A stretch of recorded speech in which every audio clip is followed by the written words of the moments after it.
Selamat datang dalam video pembelajaran sejarah Indonesia.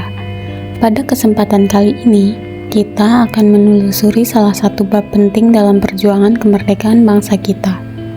Sebuah peristiwa yang menandai langkah awal menuju kebebasan melalui jalur diplomatik dan politik, yaitu Petisi Sutarjo. Petisi ini bukan sekadar selembar kertas berisi permohonan, melainkan cerminan semangat dan harapan bangsa Indonesia untuk menentukan nasibnya sendiri. Tanpa angkat senjata, namun dengan kekuatan suara dan nalar. Pada awal abad ke-20, kehidupan rakyat Indonesia masih berada dalam cengkraman kolonialisme Belanda. Pemerintah kolonial mengatur seluruh aspek kehidupan masyarakat, mulai dari ekonomi, politik, hingga pendidikan. Namun, benih-benih kesadaran nasional mulai tumbuh. Seiring munculnya kelompok terpelajar yang memperoleh pendidikan barat, mereka mulai menyadari pentingnya kemerdekaan dan hak untuk menentukan nasib sendiri. Dalam upaya untuk meredam tuntutan tersebut, pemerintah Belanda membentuk Volksraad atau Dewan Rakyat pada tahun 1918. Meski diberi nama Dewan Rakyat, Volksraad pada kenyataannya hanyalah badan penasihat yang tidak memiliki kekuasaan nyata dalam proses pembuatan undang-undang. Suara rakyat hanya dianggap sekedar formalitas. Dalam ruang yang sangat terbatas inilah muncul tokoh-tokoh nasionalis moderat, salah satunya adalah Sutarjo Kartohadikusumo. Ia seorang pegawai negeri sipil yang menjabat sebagai anggota Volksraad dari Jawa Barat. Dikenal sebagai sosok yang percaya pada kekuatan diplomasi, Sutarjo menempuh jalur konstitusional untuk menyuarakan aspirasi kemerdekaan rakyat Indonesia. Pada tanggal 15 Juli 1936, Sutarjo menyampaikan sebuah petisi kepada Volksraad. Petisi ini dikenal sebagai Petisi Sutarjo, yang isinya meminta agar Hindia Belanda diberikan kemerdekaan secara bertahap dalam waktu 10 tahun.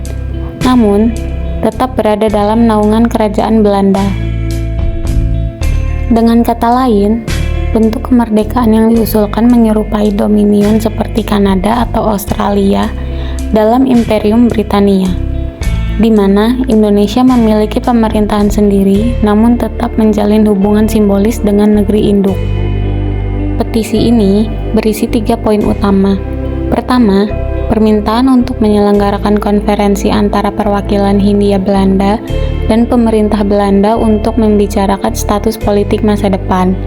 Kedua, permohonan agar Indonesia diberikan pemerintahan sendiri secara bertahap.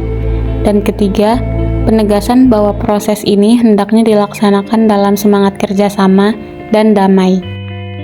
Petisi ini mendapat dukungan luas dari berbagai kalangan anggota Volksraad, baik dari golongan Bumi Putra maupun sebagian kecil anggota Belanda yang progresif. Meskipun petisi ini disahkan oleh mayoritas Volksraad, pemerintah kolonial Belanda tidak menanggapinya secara positif. Butuh waktu 2 tahun bagi pemerintah di Den Haag untuk memberikan jawaban resmi. Dan pada tanggal 16 November 1938, datanglah keputusan yang mengecewakan. Petisi Sutarjo ditolak.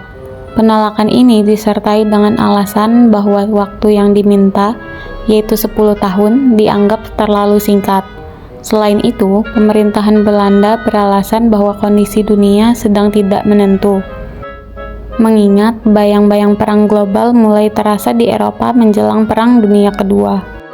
Namun, di balik alasan resmi itu, tersirat ketidaksiapan dan keengganan Belanda untuk melepaskan cengkramannya atas Hindia Belanda.